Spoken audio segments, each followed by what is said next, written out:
Okay, welcome to this playlist where we're going to be reassembling a text block and then restoring into a really nice little book.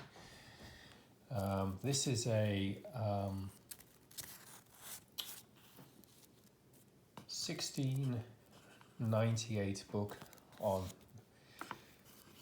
secret history of the most famous,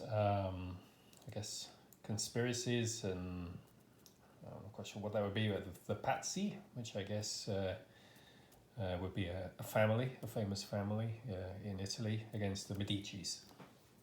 So I guess this is all around sort of Renaissance controversy. This is not a particularly rare or important or valuable title. There are lots of copies on this. I mean, I suspect you could probably buy a copy of this book in much better condition for $100, $150, something like that. But what makes this book really important and why I'm really interested in being able to restore it is this signature here. Granville Sharp I would say he was the number 3 most important person in the ending of slavery globally. Obviously in the United States you have Abraham Lincoln and his Emancipation Declaration that obviously led to the Civil War over here.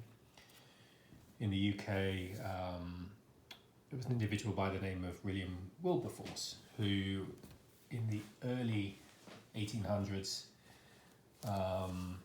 managed to secure via Act of Parliament the ending of slavery throughout the British Empire.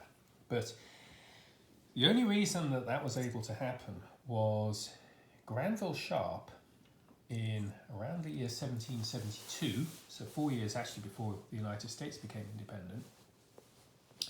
Granville Sharp secured a really important legal test case in the English courts that held that slavery had no basis in English law.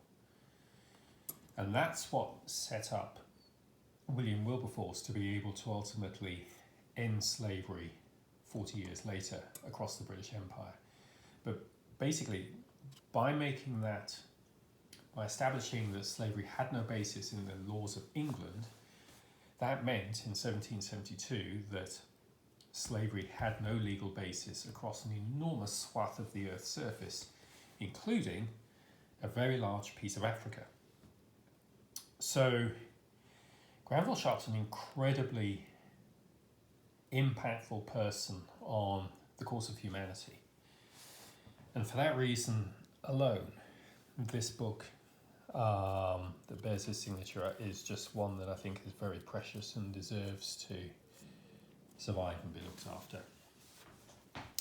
As you can see, it is not in the best state. It has no covers. There are numerous pages that are very loose, and both on the front and the back. The text block itself is separated into multiple pieces. There's the remnants of some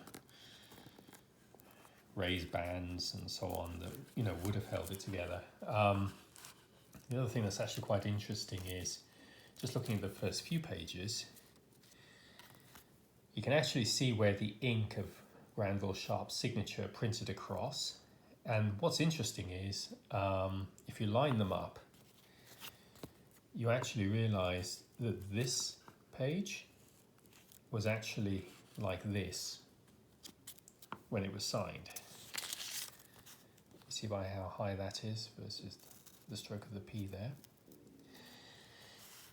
Which kind of says to me that these 2 pages at minimum have been loose in this book since Granville Sharp signed it. So this book was probably in a terrible state within a few decades of it actually being printed. And, it may be that in Granville Sharp's hands it really wasn't in that much better a state than we're looking at it now, 300 years later.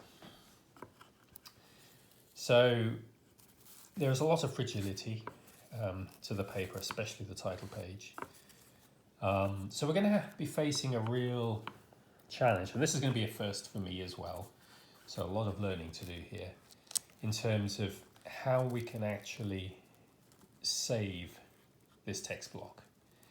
As you can see, it's in various states of, fragility. Some of it's actually held together reasonably well.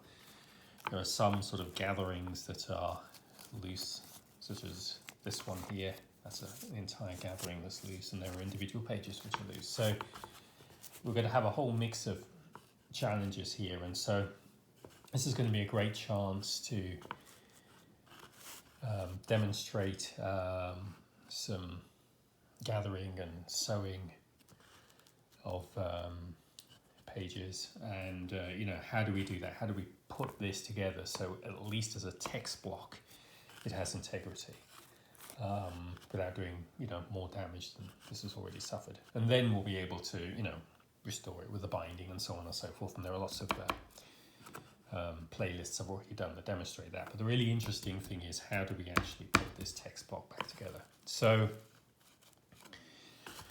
I think a key piece of the method I'm going to use is actually involving this wooden board here. So this is it's just a sort of a very soft ball. So this is actually a Taekwondo sort of breaking board that kids use in martial arts class. But I'm going to be using this as an effective workbench, and we're going to be setting ourselves up in such a way that we can actually sort of page by page,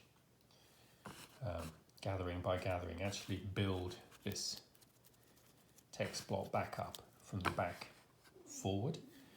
So the very last few pages that we address will actually be the most important ones, which is probably a good thing, because I'm going to be learning as I go. But anyway, so that's the project. So the next thing we're going to do is think about how these were originally sewn, and therefore how we want to attempt to re-sew them, and then indeed how, where a gathering has come apart and we've got individual pages, how we're going to put those together so that we can then re-sew the gatherings, and this board will be very useful for that. Okay.